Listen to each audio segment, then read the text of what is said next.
Là, c'est un corbeau. Et elle voit passer le train. D'accord?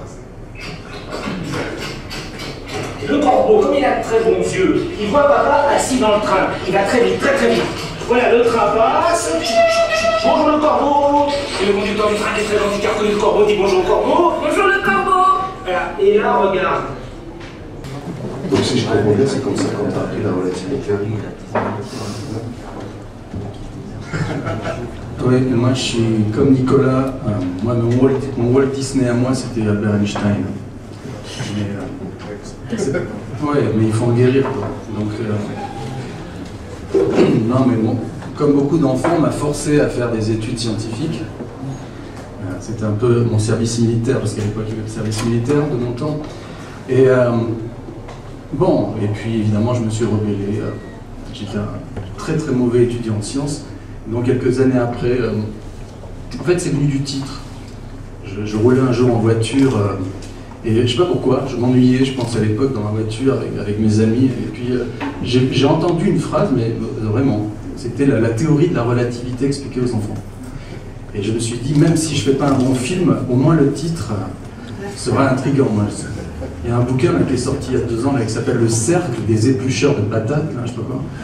Et je suis toujours jaloux de ces livres comme ça qui ont des titres à rallonge.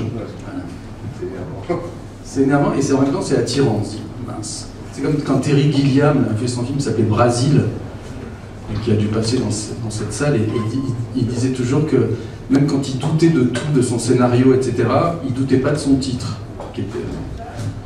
Donc ce film, voilà, je me suis accroché, c'est un film qui a été très très rapide à écrire, mais très long à faire. Donc d'ailleurs il y a beaucoup de techniciens qui depuis ont fait leur long métrage, et moi je suis bloqué.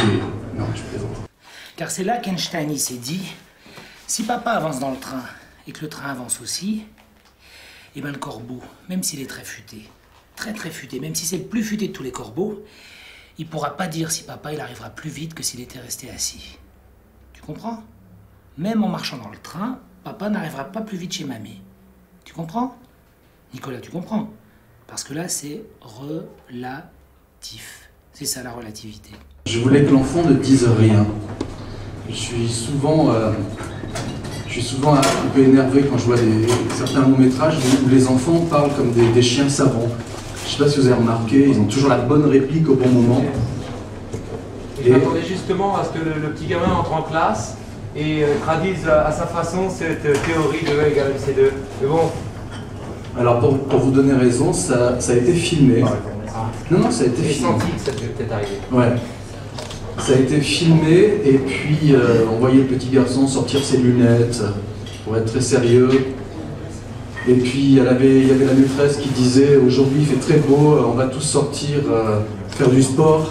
Et donc Nicolas, le petit garçon, se retrouvait comme dans l'incapacité de faire son défi. Et puis donc on l'a filmé, on l'a même monté, mais ça ne fonctionnait pas très bien en fait. Voilà. Et puis voilà, donc à un moment il faut couper. Quel message devait, quelle était l'interprétation, qu'est-ce qui devait advenir de cette séquence? Bon, c'était très politique. Non, mais je sais pas, il y avait peut-être un... Non, l'idée c'était que...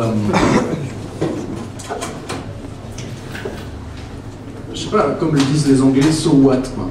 C'est-à-dire que l'essentiel c'était plutôt l'amour qu'avait transmis le père à son fils, plutôt que la théorie qui était un prétexte. Elle est présente dans le cours. Ah, c'est gentil. C'est ça qui m'intéressait, c'était de montrer un amour qui soit vraiment inconditionnel du père pour son fils. Et même, bon, alors pour être honnête et au risque de faire un peu people, comme pendant 1 an ou 2, j'ai arrêté, enfin je veux dire, je suis passé à un autre film parce que j'ai une boîte de production. Et j'ai montré le court-métrage dans l'état au réalisateur Patrice Lecomte, que j'avais rencontré quelques mois auparavant, et il m'avait fait une remarque à laquelle je ne m'attendais pas. Il me disait, c'est très étrange de voir que Einstein réconcilie un couple. Et j'avais pas du tout pensé à cette idée-là, mais inconsciemment, je crois que c'est ça, quoi. Donc, il y a beaucoup d'amour au travers de tout ça. Voilà, mais en même temps, au début, la mère, si on revoit le plan, elle est furieuse, quoi. Elle est en blouson de cuir noir, Elle déteste son mari, voilà. Et à la fin, le désir. Et voilà. Ça commence mal d'ailleurs par le train, le grand train, le petit train. Oh oui, c'est vrai. C'est vrai. Et puis à la fin, on a tourné sur des rails. À côté de chez moi, il y a une voie ferrée désaffectée. Et je trouvais que c'était une bonne métaphore de montrer le gamin qui est sur les rails. Il est sur les rails de son éducation, etc. Grâce à son papa. Voilà, c'est juste c'est juste un petit message. Je veux juste rajouter quelque chose. J'ai entendu il y a 3 jours à la radio sur France Inter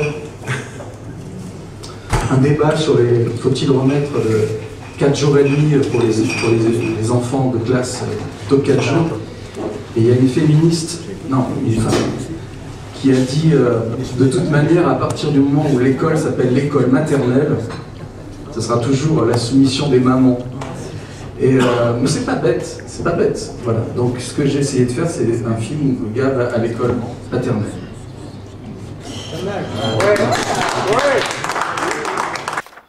Redis-moi la formule. E égale MC2. C'est bien. C'est l'heure. Ça va?